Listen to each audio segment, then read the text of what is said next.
Bonjour à tous, heureuse de vous retrouver sur la chaîne YouTube Tony et Léon, conseil de vétérinaire. Aujourd'hui, sujet passionnant, on va parler de la toxoplasmose. Alors la toxoplasmose, ça concerne bien entendu les femmes enceintes, mais pas que. À quoi est due la toxoplasmose? Quels signes peut-on voir ou pas chez son chat? Que faire en cas de doute? Et puis, quelles sont les mesures de prévention? Quand on a un chat, peut-on garder son chat avec soi quand on attend un bébé? Eh bien, je vous propose d'en parler avec ma consoeur, le docteur Elisabeth Robin, vétérinaire spécialiste en médecine au CHV Frégis, situé en région parisienne. Et puis, si vous n'êtes pas encore abonné à la chaîne YouTube Tony et Léon, conseil de vétérinaire, faites-le dès maintenant. La chaîne est gratuite et chaque jour sur Instagram, je vous mets une photo avec un conseil santé plutôt sympa. Alors, suivez-moi.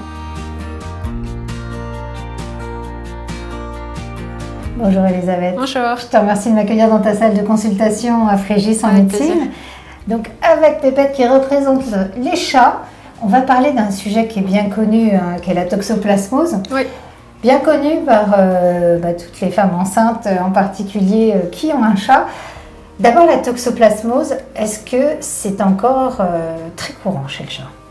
Donc chez le chat, beaucoup de chats sont exposés, très peu au final auront la maladie avec des symptômes, mais effectivement on va en reparler de par les conséquences que ça peut avoir pour une femme enceinte, ça reste toujours un sujet d'actualité. Oui, et puis tu en as beaucoup qui n'ont pas de signes finalement et qui peuvent être atteints de toxoplasmose. Oui, qui peuvent être porteurs. D'accord.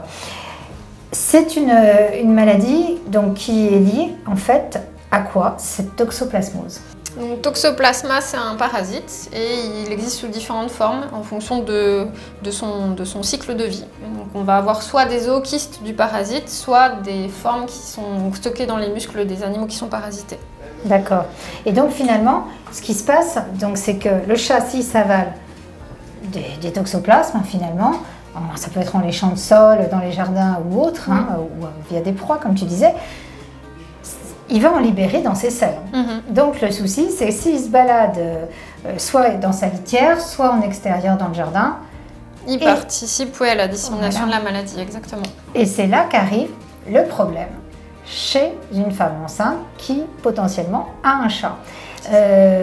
Alors justement, avant d'aborder ces soucis-là, une femme enceinte qui a un chat, il y a des mesures de prévention, on en parlera après, mais ça peut être dangereux pour son fœtus, ou ses fœtus, si elle attend plusieurs enfants, mais aussi pour elle. Oui, donc c'est dangereux si la maman n'a pas d'anticorps. Donc ça veut dire qu'elle n'a jamais rencontré le parasite, puisque là, elle peut tomber malade pendant qu'elle est enceinte. Donc c'est là où ça posera des soucis. Et donc soit son bébé contracte la maladie, et donc ça peut aboutir à des gros soucis, des soucis de mortalité des enfants. Soit la maman peut développer des symptômes, et donc là aussi, ça peut être très grave. D'accord. Alors, ce qui ne veut pas dire, c'est que si on a un chat et qu'on est enceinte, ça ne veut pas dire qu'il faut abandonner son chat, bien entendu. Oui. Il y a des mesures de prévention qu'on peut mettre en place. Ça passe d'abord déjà par l'entretien de la litière. Alors, il y a plusieurs options. Bon, parfois on dit laissez votre chat en garde chez quelqu'un de confiance le temps de la grossesse. Ça, c'est la théorie, c'est pas toujours facile quand on adore son chat. On peut, option 2, avoir un mari sympa qui va changer la litière. Exactement. Et si le mari ne peut pas changer la litière, ou qu'on vit toute seule, dans ce cas-là, c'est toujours possible. Le parasite ne va pas être tout de suite contaminant, on ne va pas contracter la maladie de suite, il faut qu'il y ait une période de 24-48 heures. Donc on peut changer la litière tous les jours, enlever les selles tous les jours, avec des gants, en se lavant les mains, et donc là on a un risque qui va être très très faible. Oui, et alors on parle de la femme enceinte tout le temps, mais finalement les personnes âgées ou immunodéprimées ont le même problème de sensibilité par rapport à la toxoplasmose. Le risque est le même.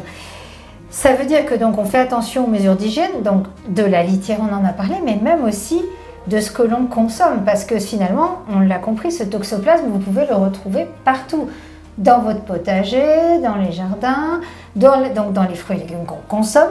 Donc, je vous invite à revoir notre épisode sur une cueillette sans danger, mais aussi dans la viande. Oui, et au final, les personnes qui travaillent énormément avec les chats font pas plus de toxoplasmose que les autres, par exemple les vétérinaires, donc les soins autour de l'aliment qu'on va cuisiner, etc., de la cuisson, ça va être une grosse part de la prévention de cette maladie-là. D'accord, donc bien faire cuire ses aliments, surtout, ça c'est la clé, et puis bien laver ses fruits et légumes avant de les cuisiner. Et puis d'éviter aussi tout ce qui est cru, ça va de soi.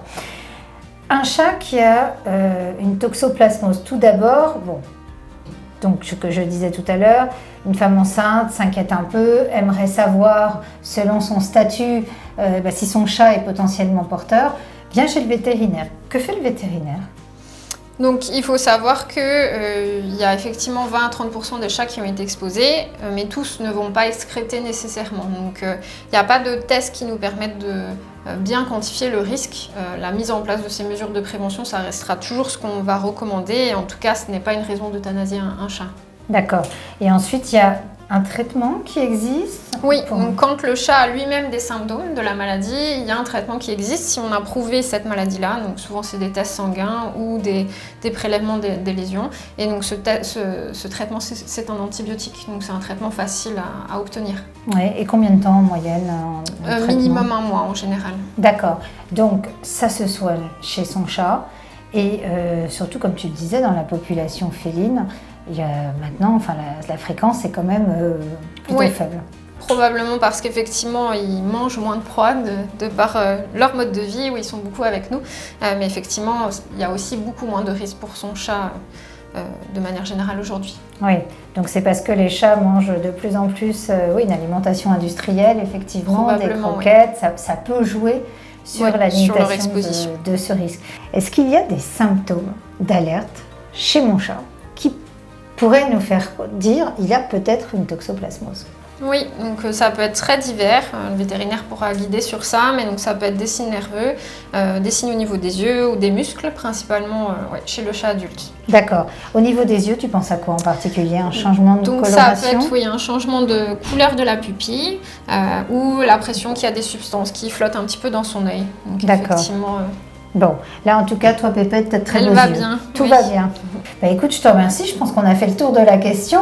En tout cas, j'espère que cet épisode, ce petit tuto sur la toxoplasmose vous aura plu, aura permis aussi de relativiser si vous attendez un heureux événement et que vous avez un chat, continuez à vous occuper de vos chats. Faites attention à votre hygiène, que ce soit l'hygiène de vie, l'hygiène des mains, la façon de vous nourrir. Si vous avez aimé, n'hésitez pas à liker, partager, puis abonnez-vous à la chaîne, bien entendu. Posez-nous encore des questions si jamais vous en aviez. Et puis, bien entendu, à très vite pour un nouvel épisode de Tony et Léon. À bientôt, Elisabeth. Merci. Au revoir.